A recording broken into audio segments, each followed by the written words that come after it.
Hola, bienvenidos y bienvenidas a esta sesión sobre la anquiloglosia, preguntas y respuestas con Paula Camarós, madre, CEO, asesora clínica, matrona y EBCLC. Me llamo Mariona, estoy en Lansino, España, en el Club de Profesionales de la Salud y como espero ya sabéis, pues Lansino es una marca líder en lactancia materna que está presente en más de 60 países. En esta ocasión hemos planteado una sesión que nos gustaría que fuera pues, interactiva.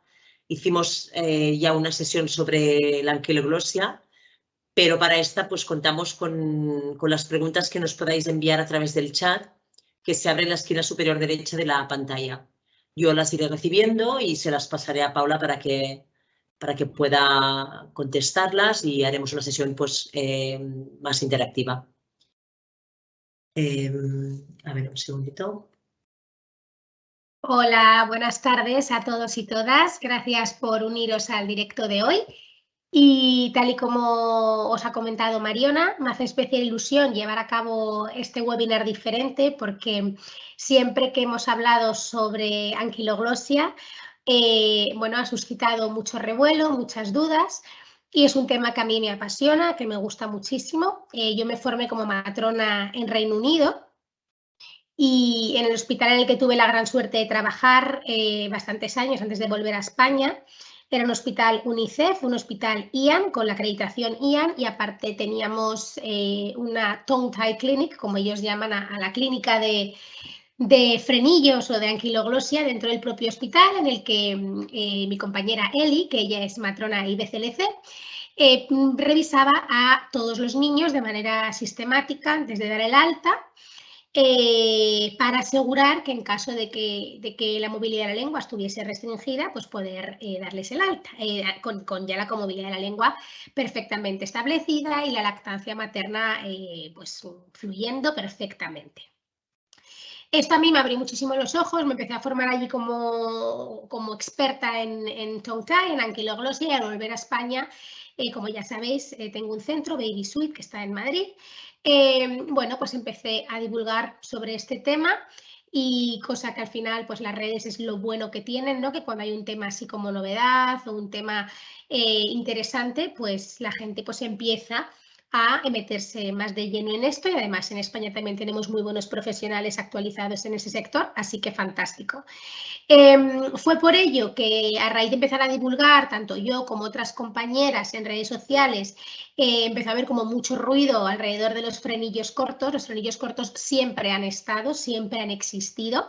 Parece que es como algo nuevo, o peor aún, cuando me explota ya el cerebro por completo, cuando algún pediatra le dice a una madre o a un padre, perdón si hay pediatras en la sala, que esto es una moda y que ahora todos los niños tienen frenillo. Bueno, pues realmente no, esto no es así, pero como bien sabemos, nuestra generación, hace más o menos 30 años, fuimos una generación en la que las tasas de lactancia materna se desplomaron por completo.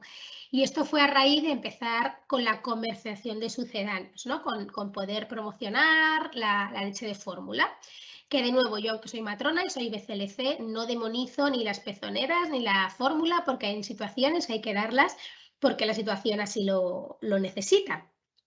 Pero ¿qué pasó? Que hace como unos 30 años aproximadamente se nos fue un poco de madre, y aparte había conflicto de intereses y había dinero de por medio a los profesionales que a una mamá le recomendaran fórmula para su bebé. ¿Qué pasó? Que cuando una mamá se encontraba con un problema menor que puede resolverse con realizar una frenectomía a un bebé en la consulta, automáticamente bueno, pues lo pasaban por alto, pautaban fórmula y todos contentos. A la larga, pues nos hemos ido encontrando con lo que antes eran bebés, ahora son adultos de más o menos nuestra edad, que bueno, pues tienen dificultad para pronunciar, que roncan, que tienen apneas, que tienen la boca con los dientes apiñados, con un paladar ojival. Bueno, al final un frenillo, pues detrás tiene una serie de características asociadas y son problemáticos.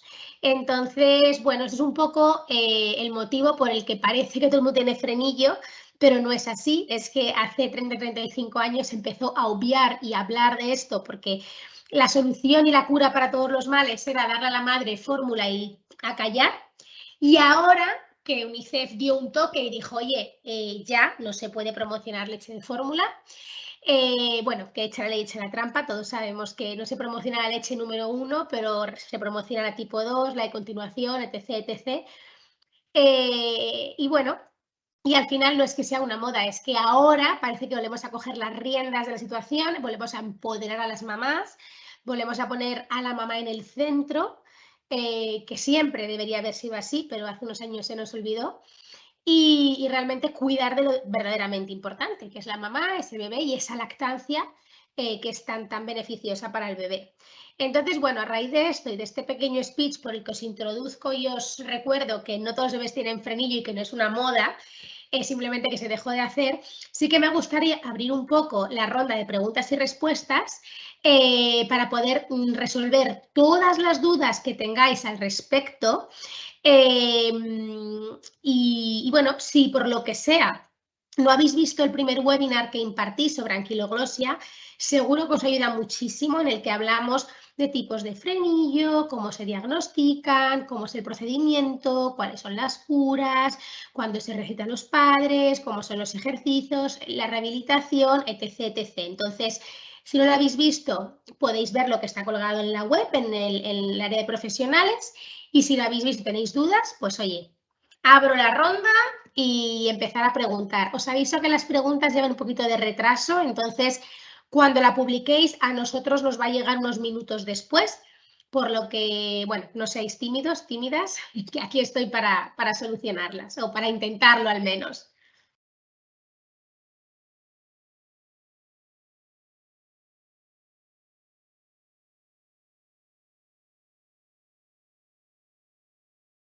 Mariona, ¿me oyes?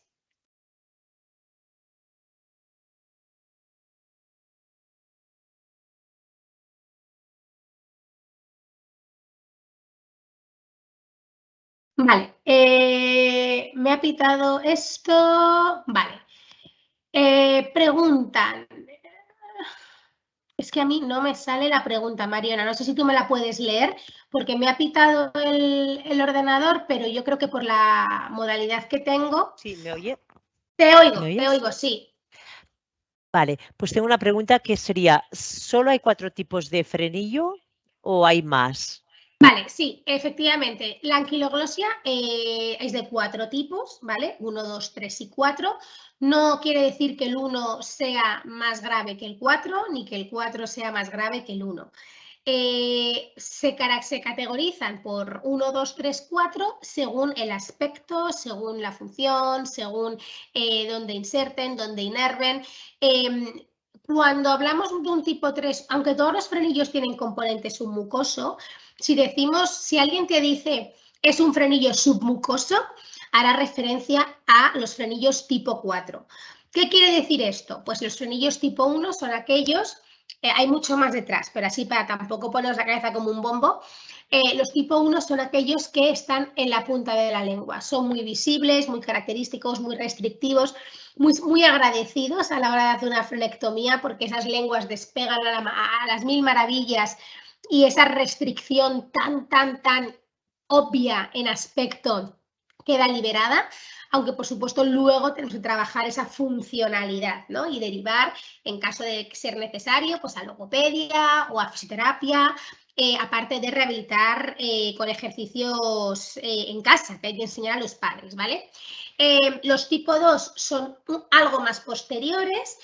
Tipo 3 y tipo 4, como os decía, ya tienen más componentes submucoso. En el 3 seguimos viendo este cordón, y los tipo 4 no necesariamente vemos cordón, sino que se palpa.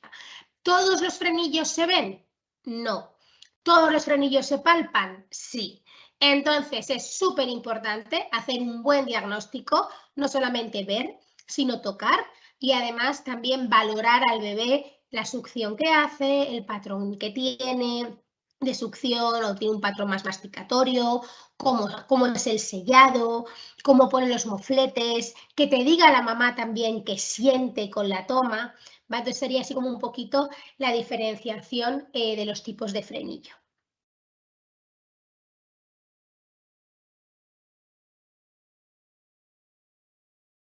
Las preguntas que a mí no me cargan, la rueda da vueltas. Mira, yo te las puedo... ¿Me oyes, Paula? Te oigo perfectamente. Vale, pues tengo una que dice, enfermera general con experiencia en neonatos, trabajando en UCI neonatal y atendiendo consulta de control de ¿De peso? peso y lactancia y con el curso acreditado de anquiloglosia de Edulacta, ¿puede cortar frenillos con tijera? Perdona. Sí, puedes cortar frenillo con tijera porque eres enfermera y los enfermeros dentro de nuestra colegiación o acreditación podemos hacer cirugías mínimas, quitar puntos, abrir un nebus, drenar una perla, estas cirugías ambulatorias de consulta. Entonces, sí, sí podrías hacerlo. También te cuento un poco mi experiencia personal, porque quizás sería bueno que escribieras a tu colegio de enfermería. En mi caso, yo escribía al colegio de Madrid, pero bueno, no sé desde dónde me escribes. Yo cuando vine de Inglaterra, me comenté, bueno, estaba un poco así como, igual que tú, no sabía muy bien si mi colegiación allí, porque por ejemplo allí en Inglaterra podemos prescribir las matronas, toda la medicación, oxitocina, bueno, todo lo que la mujer precise, ¿no? En la etapa fértil que atendemos nosotras. Bueno, pues claro, vine aquí como un poco descolocada y yo decía, jolines, tampoco sé cuál va a ser mi competencia, ¿no? Entonces mandé una carta al colegio después de llamar al departamento legal y demás, y me comentaron esto mismo que te estoy comentando a ti.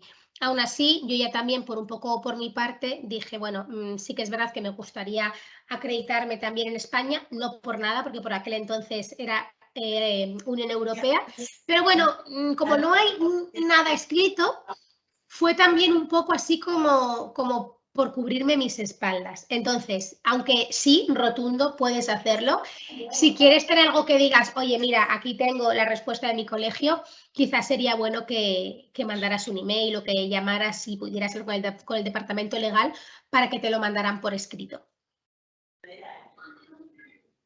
Vale, i la resta que deu estar aquí. Aquí hi heu xutat? Mariona.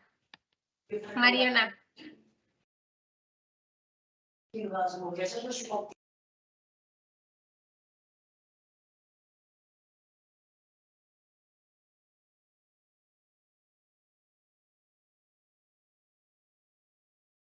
Vale, perdonadme todos que a mí no me salen las preguntas. Entonces, vale. Ay, perdona. Mariana, que tenías el micro abierto. Ah, ¿sí? Sí. Pues si lo he abierto ahora. No Para entiendo. que me leas la siguiente pregunta. Sí. Monse comenta, soy enfermera de neonatos y ayudamos en la realización de prenectomías. Es la misma pregunta que la anterior, yo creo. Sí, que si lo podéis hacer siendo enfermeras. Sí, o sea, realmente tenéis que tener, por supuesto, un curso que os acredite para ello y tener la formación. Como enfermeros podéis llevar a cabo el procedimiento, pero lo que decía antes a la compi anterior, que sería bueno que mandarais un email al colegio de vuestra ciudad o de vuestra comunidad autónoma para que al menos lo tengáis por escrito. Únicamente porque al final las palabras se las lleva el viento. Entonces, como también es algo bastante nuevo, de hecho yo os diré que cuando llamé hace ya 5 años y escribí hace 5 años al colegio, cuando un poco menos, quizás hace como 4, no tenían ni pajolera idea de lo que era. Y bueno, le expliqué, mira, es una incisión en la boca, no precisa puntos de sutura, el sangrado es mínimo, moderado, controlado con presión, como mucho aplicamos anchafibrín para el sangrado, pero es raro porque cede compresión, automáticamente va al pecho. Lo consideraron como parte de curas dentro del perfil enfermero. Pero ya te digo, yo lo pedí por escrito y no tenían mucha idea de lo que era esto. Pero bueno, me dijeron que sí. Vale. Mira, Paula, tengo otra pregunta. Tengo un compañero en el centro de salud que solo corta frenillo tipo 1 y tipo 2. Ajá. ¿Es posible? Vale. Bueno, posible es como que me he encontrado auténticas desgracias en la consulta que acaban viniendo y la mamá ha dado tumbos de un sitio a otro, ha tenido prácticas no muy adecuadas. Realmente es lo que os decía antes, hay mucha gente que dice, no, yo solo corto tipo 1 y tipo 2 porque yo el tejido submucoso no lo corto. Esto es un error, porque como os he dicho antes, todos los frenillos tienen componente submucoso. Todos. Si tú pretendes un tipo 1, que es un hilo opio en la punta de la lengua, cortar esa membrana visible y no hacer nada más, no sirve de nada. Yo a los papás y a las mamás en la consulta les explico que esto es como un iceberg, ¿no? Tú cuando tienes un iceberg y el agua va por aquí, si al iceberg le quitas la punta, todo lo más importante, lo más grande está por debajo. Por tanto, no sirve de nada cortar únicamente lo visible. Hay que ir hasta el final, hacer una sección romboidea, dejar ese rombo expuesto. Es una herida que queda abierta, nunca hacemos una incisión tal cual, un tijeretazo, sino que hay que hacer ese rombo para poder retirar y liberar todo el componente submucoso. Por tanto, mi opinión es que ese compañero necesita reactualizarse o desaprender lo aprendido y aprender de cero, porque cortar tipo 1 y tipo 2 pensando que así no te metes en berenjenales de submucosos es un error, porque estás cortando el tipo 1 y el tipo 2 mal cortados de manera insuficiente.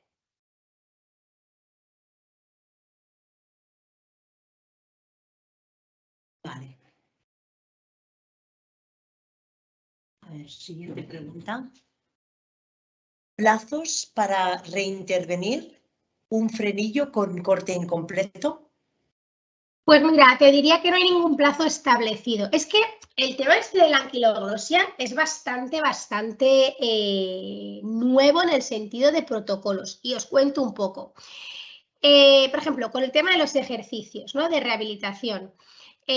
Nosotros mandamos ejercicios, pero hace como cosa de unos meses salió una evidencia, para mí bastante pobre y con poco peso, que dice que realizar ejercicios puede ocasionar a los padres mayor frustración, algo así, o sea, no estoy leyendo la frase porque os lo digo de memoria, pero básicamente viene a decir como que realizar los ejercicios o obligar a los padres a realizar esos ejercicios les supone una obligación y una tarea más añadida, y en caso de que este frenillo se fibrose o tenga alguna adherencia, que ese sentimiento de culpabilidad sería contraproducente y bueno, todo esto.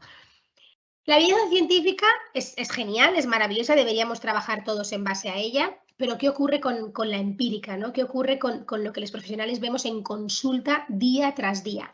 Pues yo personalmente estoy súper en desacuerdo con no pautar ejercicios y con no hacer revisiones. Porque frenillo que no trabajas en casa, frenillo que no derivas a fisio en caso de ser necesario, frenillo que no derivas a logopedia en caso de ser necesario, es un frenillo que se acaba fibrosando, adhiriendo y que la función de la boca al final está contracturada. Los frenillos se forman, los frenillos cortos, se forman en la semana 8 o 7 de gestación, ¿no? Al final son bebés que han pasado toda la gestación con una restricción en la boca, al final hay tensión, no solamente en la boca a nivel maseteros o bucinadores, también son bebés que a nivel cráneo-facial o cráneo-orofacial, incluso cervical, estas fisios pediátricas que trabajan en el departamento de orofacial o de cráneo-orofacial, lo ven muchísimo, que hay bebés que con las cervicales, bebés incluso cuando usamos un craneómetro para medir la cabecita, el cráneo, hay diferencias de un hemisferio a otro. Son bebés que asociado tienen una tortícolis congénita y por tanto acaban desarrollando un aplagio en un lado de la cabecita. O sea, hay mucho más allá. Por tanto, plazos para reintervenir, que me voy por las ramas, pero quería contarte un poco el por qué. No hay nada establecido que nos diga esto. Por tanto, nosotros, te hablo de mi práctica diaria, del protocolo que yo he instaurado en mi centro. Hacemos un seguimiento estrecho a las mujeres, estamos en contacto absoluto con ellas, pueden venir online si son de fuera o telemático, pero sí o sí obligatorio a los 15 días vernos para una revisión. Si en esos primeros 15 días en nuestra comunicación sospechamos que ese frenillo pueda estar adherido, que lo que sea, se les cita y se reabre, ¿vale? Si por lo que sea todo fluye fenomenal y a los 15 días vienen y hoy hay una pequeña adherencia, tenemos que realmente valorar si toda la función está rehabilitada, el bebé mama bien, la mamá no tiene molestias. Si algo no está roto, ¿para qué arreglarlo? ¿No? Dice el código de conducta de los IBCLCs. Frase con la que, por cierto, no estoy de acuerdo en el 100% de los casos. Y para reintervenir un frenillo con un corte incompleto, sino no un frenillo adherido o un frenillo fibrosado, igual, te digo lo mismo, no hay plazos. Tenemos que valorar un poco en conjunto. Si es un bebé muy pequeñito, por ejemplo, de bajo peso, que ya se ha hecho una intervención y ya sabemos que los días posteriores están más irascibles, más quejicosos, más ñoñones, pueden comer peor, hacer tomas más erráticas, probablemente no sería muy bueno reintervenir tan pronto, porque de por sí vamos a alargar un periodo en el que suelen perder algo de peso y vamos a hacer un pan como 2 tortas. Por otro lado, si vemos que imposibilita muchísimo, es un frenillo tipo 1, por ejemplo, han cortado la membrana externa, se han dejado todo el submucoso y realmente lo que tiene en la boca es nada, porque es que la boca cicatriza rapidísimo y si no liberas componente submucoso es que en horas ya no ves nada de esa membrana externa, yo ese mismo día reabro. O sea, no te podría decir algo a ciencia cierta ni con exactitud, porque para mí es importantísimo valorar cada caso en cuestión. No es lo mismo que lo he visto, o sea, no me lo estoy inventando, no es lo mismo un bebé como me vino hace 2 semanas de Toledo o Cáceres, ahora no recuerdo, con 6 hechas, por supuesto, incompletas. Esta persona, estos papás acudieron donde la matrona del centro de salud les recomendó que fue a un odontólogo y fueron 6 frenectomías, como me decía la madre por teléfono. Se lo han hecho 6 veces, obviamente 6 veces incompletas, porque basta con hacerlo una vez bien. En ocasiones hay que reabrir una segunda, porque oye, no todo el mundo cicatriza de la misma manera, pero 6. Entonces, claro, le hicieron 6 cortes superficiales sin liberar componente submucoso.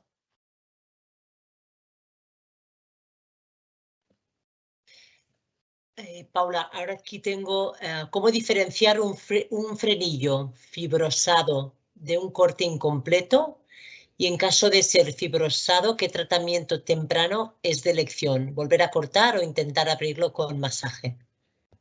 Vale, mira, aquí también depende y te pongo un poco en situación.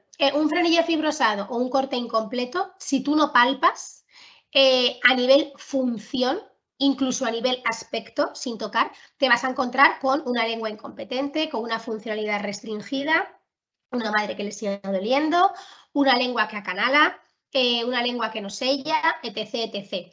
Cuando tú palpas y te encuentras un cordón, ¿vale? Submucoso, le dices a la mamá, mira, es que tiene todo el componente submucoso, ha sido un corte incompleto, ¿vale? Aparte lo ves porque si vienen en un plazo de, bueno, desde que se hace hasta 2, 3 semanas, tú ves que está cerrado, pero puedes ver la piel como que ha sido previamente lesionada, ¿no? Como ha pasado un proceso de cicatrización. Y fibrosado se nota, porque es una mamá que en la clínica te sigue diciendo bueno, pues que sigue con molestias, que el bebé o sea, que el cuadro no ha mejorado y además tú en palpación notas que la herida está dura, que está adherida o que eleva más de un lado que de otro, que tiene asimetría. Volver a cortar o intentar reabrirlo con masaje. Con masaje no reabrimos, en todo caso dando un tirón, entiéndase, sutil, pero sobre todo el paso 4, el de elevación de la lengua, o el del rodillo, por ejemplo, cuando ya la herida no está tan abierta y han pasado días, sí que, por ejemplo, se puede intentar en la consulta. También te digo, si el bebé lo va a pasar francamente mal con los ejercicios, casi es mejor reabrir.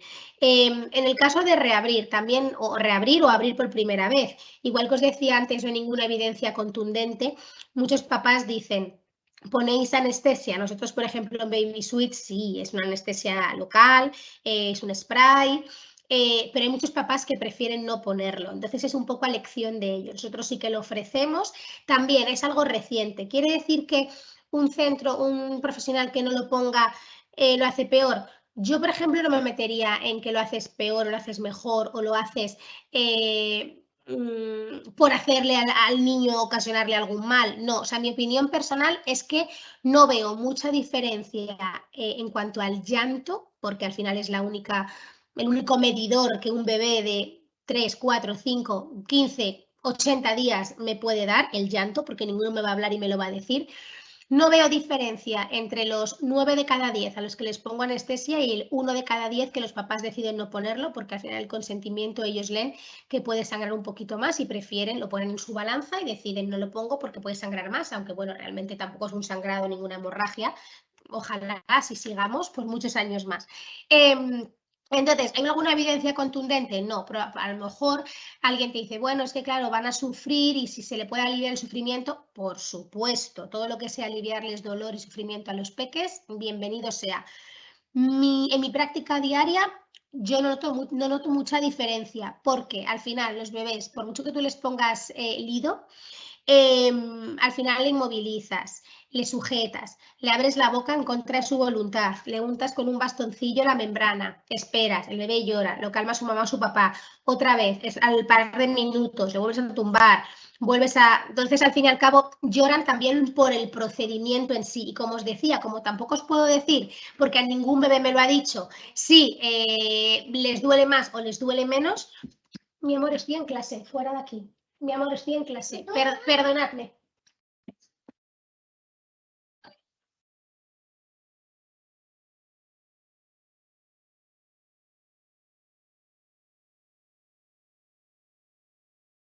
Disculparme, ha venido mi hija de un cumpleaños y me traía una chuche, la pobre, para compartirla conmigo. Lo que os decía, que tampoco encuentro diferencia si aplicarlo o no, porque realmente ningún bebé me lo ha dicho. Vale, entonces, Paula, la siguiente pregunta, que no sé si la estás viendo, que dice, ¿es necesario utilizar anestesia local para la frenotomía? No sé si ya habrías respondido de alguna Justo, manera. pues mira, no la había visto, pero como siempre os digo, como me enrollo como las persianas y voy casi enlazando una con la otra, pues ya he respondido también esa. Vale, pues entonces te pasaría otra que tengo aquí. En el webinar anterior sí que hablaste de que era importante dejar una cicatriz en forma de rombo. ¿Puedes explicar algo más? Sí, o sea, precisamente lo que hablaba antes. Si tú coges, por supuesto, esta tijera, no es una tijera de frenotomía, es una tijera que tengo yo aquí en mi bote de bolis, ¿vale?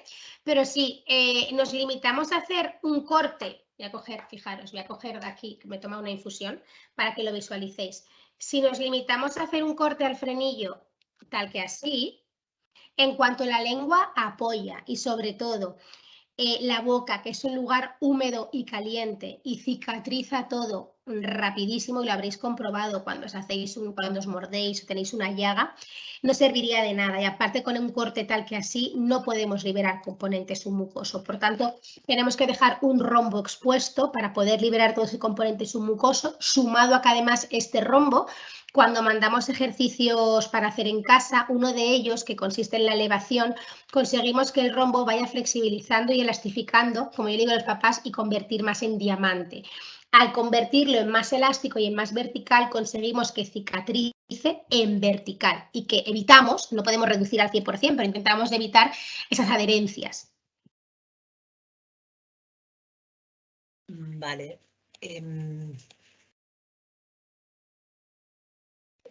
Una pregunta sería, he oído que el tema de los ejercicios de rehabilitación tiene controversia.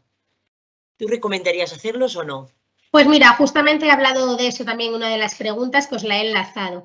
¿Tiene controversia? Bueno, bajo mi punto de vista, si nos basamos, tendrá controversia porque lo que os decía, hay un estudio por ahí dando vueltas que dice que al final sometes a los padres a más presión, sumada a la que ya tienen en el posparto, pero mi opinión personal y lo que vemos, hablo por mí, pero somos 4 matronas en el equipo y vemos muchísimas lactancias al cabo de la semana.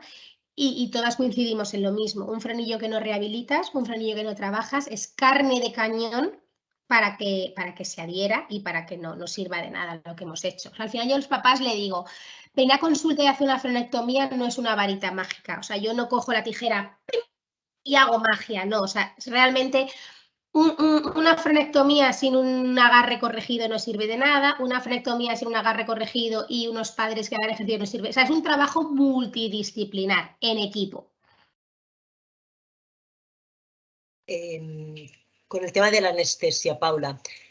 Aquí comentan, he tenido un caso que al valorarlo en el hospital antes del alta, le han dicho que tendría que ser con anestesia general.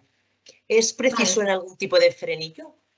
Vale, no, no es necesario. De hecho, también aquí hay algún profesional, sobre todo cuando lo haces por la seguridad social, que bueno, se basan o se escudan en el, es que siempre se ha hecho así, ya bueno, pero que siempre se haya hecho así no es una razón de peso, ¿no? También se ha hecho siempre así episiotomías rutinarias y con el paso de los años y la evidencia, la divulgación y el decir basta y hasta aquí, se han dejado o vamos en el camino adecuado, más que decir se han dejado, ¿no? De hacer episiotomías rutinarias, pues lo mismo. ¿Es la práctica adecuada? No. Al final tú pones en una balanza el riesgo-beneficio de dormir con anestesia general a un peque con lo que realmente lo que es, y de verdad os digo, no merece la pena. Es muy diferente también os digo, hacerlo a un bebé menor de 8 o 9 meses a un bebé que ya tiene más fuerza, 6, 8 meses, que pues, tiene dientes, que cierra la boca y que o le sedas o es que te dice que no y que no. Entonces os hablo desde lo que son bebitos, ¿vale? Pero ya para niños más mayores ya los derivamos a un maxilo, a un odontopediatra que ya puede trabajar más con sedación o con gafitas para que esté un poco más adormilado y al menos no cierre la boca con tanta fuerza.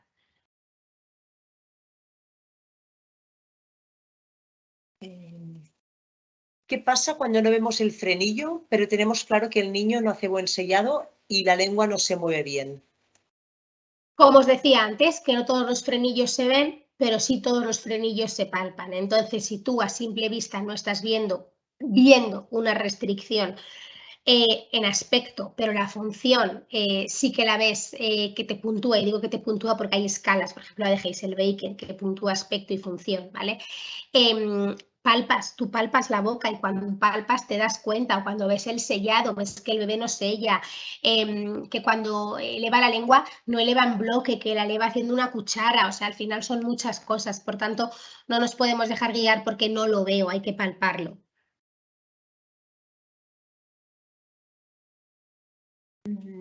Otra pregunta, Paula. En una de las últimas charlas de Hasselbecker, disculpa, ¿Sí? dijo que Heiselbecker. frenillos tipo 3-4 mejoran con terapia miofuncional y no siempre con frenotomía. ¿Qué crees al respecto? Yo discrepo con el frenillo tipo 3, puedo estar algo de acuerdo con el frenillo tipo 4, algunos frenillos tipo 4, con terapia incluso, o sea, con fisio, pueden mejorar.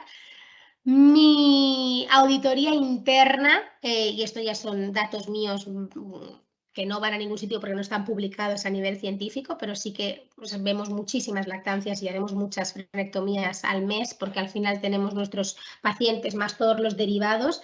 Y es que me atrevería a deciros que 7 de cada 10 bebés derivados para no hacer frenectomía y trabajar con terapia terminan volviendo a hacer frenectomía. Entonces, hay veces que trabajar ayuda a liberar el tejido y a distender y es perfecto, pero muchas otras es mejor cortar y luego trabajar. Entonces, se puede probar, o sea, se puede probar. Yo con los tipo 3 discrepo, con los tipo 4 estoy absolutamente de acuerdo, que se puede mandar para ver si ayuda.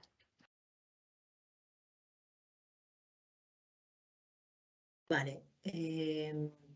Tengo otro. ¿Utilizas tijeras para la técnica? ¿Tienes experiencia con láser o bisturí eléctrico? Pues mira, no tengo experiencia con láser porque es más una herramienta que suelen utilizar bastante más. Bueno, es una técnica que, por ejemplo, en Estados Unidos es como lo más. Muy poca gente lo hace con tijera e incluso con bisturí eléctrico. Pero es una técnica que funciona muy bien porque aparte abre y cauteriza todo a la vez. Suele utilizarse más en clínicas de odontopediatría. En consulta ambulatoria de matronas es extremadamente raro que haya un láser. Y bisturí eléctrico, aunque es una práctica que no está, que no es que no esté permitida, sí que está algo más obsoleto su uso, porque al final es una zona muy pequeña que tiene una precisión enorme y son bebés que, recordemos, no están sedados, están únicamente inmovilizados por una compañera a la cabeza. Entonces, al final hay ligeros movimientos. Bajo mi punto de vista, todas las técnicas son válidas, pero creo que la más adecuada para estos bebés tan pequeños es sonda canalada, que levanta la lengua y deja el frenillo expuesto en medio, una compañera formada o compañero que sujete y que inmovilice bien, y realizar la frenectomía, que son, iba a decir minutos, pero segundos. Otra pregunta, Paula. ¿Consideras que las frenotomías se han convertido en una solución rápida para los problemas de lactancia dolorosa? No, o sea, realmente tú una frenectomía la haces cuando hay indicación. Si una lengua no está anclada, ¿para qué vas a cortar, no? Entonces, más que una solución rápida, como te decía antes, una frenectomía sin un trabajo detrás y sin un abordaje multidisciplinar no sirve de nada. Por tanto, no creo que sea una solución rápida. Y de hecho, también os digo, tenemos derivaciones de frenectomías incompletas y que la lactancia no ha sido una solución rápida. Entonces, cuando hay que hacerla, se hace, y cuando no hay que hacerla, pues entorpece. De momento no tengo más preguntas aquí en el hilo de preguntas y respuestas. Y no sé si lo ves tú, Paula, que es este botón que Es tienes. que me sale como una burbujita de que hay de los mensajes publicados, nuevos y descartados, pero cuando clico me sale una rueda, no me cargan. Entonces... Vale, no te carga. Vale, pero sí que ves lo de PIR y tal, vale. Sí, eso sí lo veo. Vale, pues esperamos un par de minutos por si, como hay un retardo en la conexión, o sea, la grabación, en lo que nosotras emitimos y cómo va llegando, pues esperamos un poquito a ver un par de minutos, a ver si hay alguna pregunta más, ¿vale? Fenomenal. Mira, tengo otra, Paula.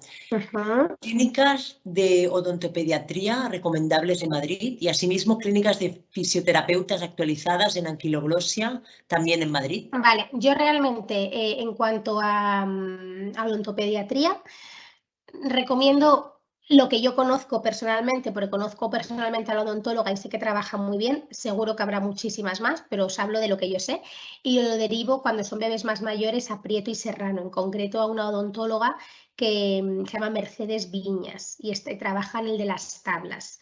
La conozco personalmente, es encantadora, trabaja bien y de hecho hizo uno de los cursos de formación en Baby Suite. Respecto a fisioterapeutas actualizados, nosotros en Baby Suite tenemos un departamento de fisioterapia pediátrica para la lactancia materna. Entonces, realmente no sentimos necesidad de derivar, salvo cuando, por ejemplo, hay mucha lista de espera. Entonces, a mí centros, por ejemplo, que me gustan mucho es el de Little by Little. Y luego, por ejemplo, en Toledo hay una chica que se llama Irene, que también me gusta mucho, que para las mamás o las familias que viven más, pues Torrejón o Aranjuez, o sea, que están ya como muy a las afueras de Madrid, en dirección más Toledo, me gusta mucho mandarlas también a Irene Lozano. Entonces, suelen ser esas dos las que suelo mandar, que igual también recibo bastante flujo de ellos y por lo mismo, o sea, al final mamás que quieren algo más cerca o cuando hay lista de espera y necesitan ser tratados más próximos. Entonces, suelen ser esos dos centros de fisioterapia a los que derivo y de odontopediatría a Mercedes. Vale. Tengo más, tendremos que... Hay bastantes más preguntas. Una vez diagnosticado un frenillo en planta de hospitalización, ¿cuántos días consideras que se debería hacer la frenotomía? En mi hospital solo se hace en planta Cuanto si antes. es muy restrictivo. Cuanto antes se puede hacer, mejor que mejor. Realmente, si solamente se hace que es muy restrictivo, es volver a plantearnos si realmente se liberan como deben liberarse. Porque si es muy restrictivo, ¿cómo lo valoras? Por lo visual, porque es un tipo 1 y un tipo 2, pero si no lo ves, si es submucoso y luego tiene un submucoso que te caes de culo, eso no es restrictivo porque no lo ves, ¿no? Entonces, y aparte, en los primeros días tampoco vas a ver una pérdida de peso abismal, porque el bebé tiene horas de vida, ¿no? Entonces, cuanto antes se puede hacer, mejor que mejor. Vale, aquí comentan, parece ser que un experto, que no recuerdo el nombre, recomienda frenectomía sistémica a todos los recién nacidos. ¿Cuál es tu opinión?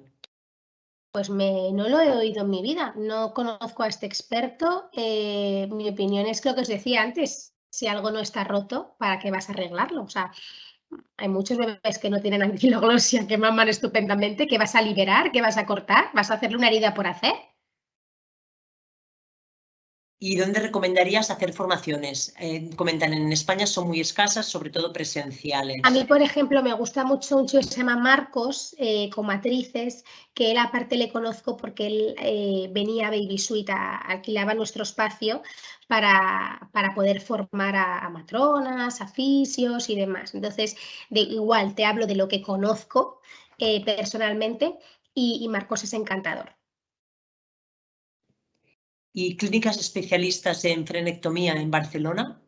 Pues mira, tenía una de referencia que es una pediatra que se llama Hortensia Verdú creo que es, pero no sé si se ha retirado o ha cerrado su clínica, no lo sé, yo creo que se ha retirado. Encantadora, súper actualizada, la gran mayoría de casos de Barcelona o de alrededores lo he derivado a ella, pero hace como unas semanas me vino una familia desde Cataluña a Madrid, a Baby Suite, a hacer la frenectomía. Y digo, anda, pues si tuve una consulta online con ellos, ¿no?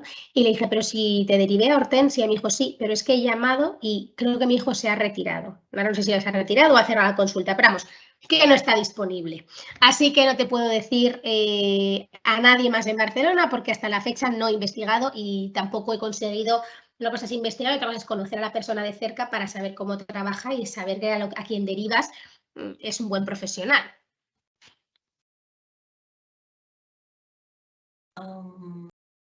¿Está indicado cortar frenillo sublingual corto, aunque a priori no interfiera en la lactancia materna? Buena pregunta. Muy buena, además. Pues mira, si no interfiere en la lactancia materna, tendría que decirte que no. Pero yo, por mi parte, hago una valoración más exhaustiva que no solo en la lactancia materna. Hay bebés que compensan fenomenal. Hay bebés que en vez de hacer una succión masticatoria y mamá no lo nota. Entonces, aunque a priori no interfiera la lactancia materna, dame detalles sobre qué es no interfiere en la lactancia materna. ¿El bebé coge peso? Genial, hay bebés que cogen peso porque la madre desarrolla una sobreproducción o porque el bebé se pasa al pecho todo el santísimo día. Entonces, ahí ya el tema de coge peso, tu respuesta va a ser sí. Entonces, algunos dirían, bueno, pues si coge peso no lo hacemos, ¿no? ¿Se engancha bien? Mamá te dice que no tiene dolor y tú externamente tampoco ves así nada que te llame la atención. Pero bueno, por las noches el bebé respira muy fuerte o hace unos ronquidos o duerme con la boca abierta. O sea, cosas que a priori, como tú dices, no son grandes y que no hacen saltar todas las alarmas, pero que si investigas y vas un poco más al kit de la cuestión y luego tú valoras la función de sellado, dices, creo que este frenillo beneficiaría el liberarlo. Entonces, no te podría decir un sí o un no rotundo sin antes valorar a ese bebé. Creo que esta ya la habrías contestado, pero por si acaso Paula la comento. ¿Las matronas tendríamos competencia para hacer la frenectomía? Sí. Haciendo Sí, formación claro. en anquiloglosia, por supuesto. Por supuesto. Vale. Pues no tengo más preguntas. Me esperaré un minutito y es que veo que es un tema que... Te encanta. Podemos hacer una sesión 2, una round 2. Sí, sí, esperaremos un minuto. Si por el retardo quedara alguna pregunta por contestar, alguien que viera que no se le ha respondido su pregunta, yo diría que las he planteado todas, os pediría, bueno, primero disculpas y luego si me escribiríais a info@lansino.es y desde allí yo le haría llegar la pregunta a Paula. Lo digo por si queda algo así en el tintero o alguien no sé, por lo que sea se me pasa una o por... Vale, pues que no os preocupéis que habría esta posibilidad. Vale. Y también creo que ya le habrías respondido, pero ¿y las enfermeras haciendo formación tendríamos competencia para hacer frenectomías? Sí. Es lo que habías comentado, diría que Sí. al principio lo estabas comentando, ¿no? Sí. Vale. ¿Cómo lo ves, Paula? ¿Crees que hay algún tema? Creo que está muy completa la sesión, pero Vale. como siempre que hablamos del tema, gusta muchísimo. Si Sí. por lo que sea dentro de unos meses hacemos otra sesión, por mí es un tema que me apasiona, o sea que, Sí, que por mí encantada. Vale, pues lo valoramos y o hacemos, hasta a lo mejor podemos poner una encuesta y Fenomenal. vamos a hacerlo, ¿vale? Fenomenal. Vale, pues damos por terminada la sesión, si te parece. Fenomenal. Y nos vemos en la próxima sesión. Fenomenal, que tengas buena noche. Igualmente, que tengáis buena tarde. Adiós, chao, chao.